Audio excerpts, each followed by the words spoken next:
El candidato presidencial colombiano Miguel Uribe Turbay, herido con un disparo en la cabeza en un atentado el pasado sábado, muestra indicios de mejora neurológica, según el nuevo parte médico divulgado este miércoles. El parte médico añade que se evidencia tendencia hacia la estabilización hemodinámica del paciente de 39 años. El político del partido uribista Centro Democrático fue atacado a tiros el sábado cuando participaba en un mitin en el barrio bogotano de Modelia y fue intervenido quirúrgicamente el mismo día en la Santa Fe, una clínica, por las heridas sufridas en la cabeza y en una pierna. Aunque es prematuro pensar que pueda regresar a la política, ¿qué va a implicar para la política este hecho? Y si se llega a dar también un posible regreso, si tuviera, digamos, la recuperación, una recuperación además pues complicada que tendría que haber, ¿verdad?, para que volviera a tener alguna participación en la política. Para entender más detalles sobre este tema, tenemos a Adalberto Santana, internacionalista de la UNAM. Adalberto, muchísimas gracias por estar hoy al mediodía con Solórzano. Sí, muy buenos días. Adalberto, ¿qué es lo que tenemos que estar viendo y revisando sobre este tema que está ocurriendo en Colombia y que ha rememorado muchas situaciones del pasado, que trajo de pronto al ánimo de los colombianos como la idea de que tenían un déjà vu, de que esas cosas ya habían ocurrido? Bueno, en efecto, recordemos que Colombia, junto con México, es de los países donde más se ha desarrollado la violencia, pero especialmente en este caso del atentado contra Miguel Uribe Turbay, pues evidentemente es un atentado político, porque es uno de los candidatos de la derecha colombiana, o sea, del Partido Centro Democrático, del partido que ha dirigido y que sigue siendo el padrino de esa derecha, el expresidente Uribe. Entonces, él es un precandidato, hay otros aspirantes precisamente a ganar la candidatura por este partido de la derecha, pero parece ser que en esta disputa y en estas mafias electorales de la derecha, la ultraderecha ha generado este atentado contra este candidato presidencial. Y esto a su vez está generado en un ambiente de una turbulencia en contra de un país que tradicionalmente ha sido conservador y que por primera vez ha tenido hasta ahora un presidente de las izquierdas, como es el caso de Gustavo Petro, que está actualmente en la presidencia y que también apunta precisamente a desestabilizar la presidencia del presidente Petro. Es decir, es un tiro que no tan solo fue contra Miguel Uribe Turbay, sino también contra el sistema político colombiano y contra la estabilidad de Colombia. Caray, esto suena bastante complejo. ¿Cuáles son las hipótesis y cuál consideras tú que será como lo que vendrá en Colombia a partir de estas?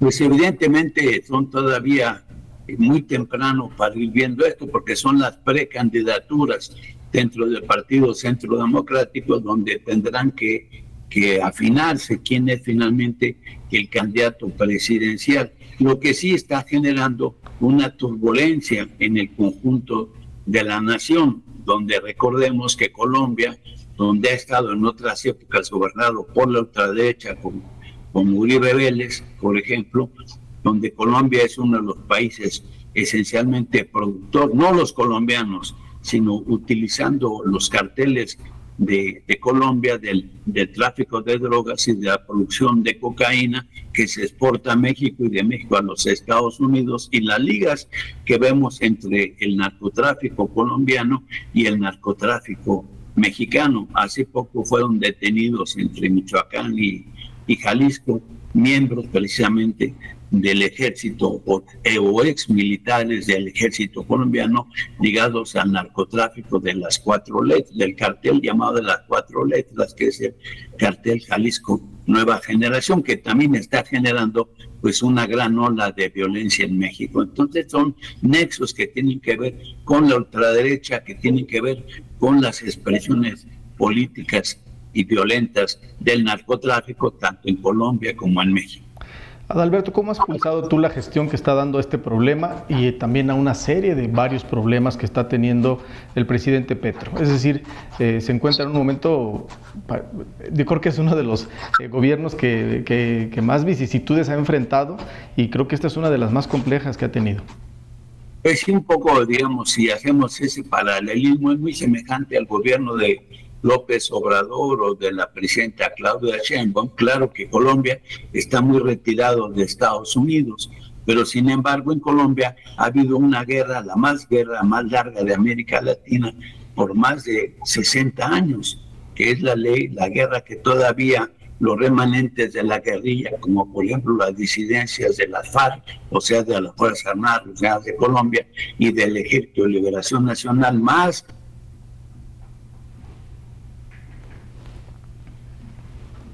en ese país, pues generan una gran inestabilidad, pero específicamente contra un gobierno progresista como es la del presidente Gustavo Petro, que entre otras cuestiones en estos días está promoviendo las reformas laborales en su país, lo cual también pues no beneficia a la derecha colombiana.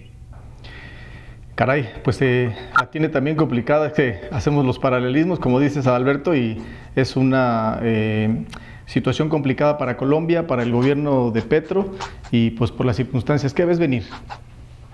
Pues lo que yo venía es más turbulencia política, porque es la inercia. Recordemos que en el año de 89 hubo 3 candidatos que fueron asesinados, lo cual podría repetirse de nueva cuenta en el proceso preelectoral colombiano, donde se atente contra otros candidatos. Incluso ya la derecha acusa al presidente Petro de que no ha puesto la seguridad necesaria, y es que pensemos también que las Fuerzas Armadas colombianas pues han estado directamente involucradas en las posiciones de los grupos paramilitares, los cuales, decíamos, hasta en el caso mexicano, tienen una fuerte incidencia. Entonces, la tendencia es que esta ola de violencia, de ola de los narcotraficantes, de los paramilitares de la derecha colombiana, pues se sigue expresando, porque son sus formas naturales de expresión, es decir, utilizar la violencia, y la violencia política específicamente.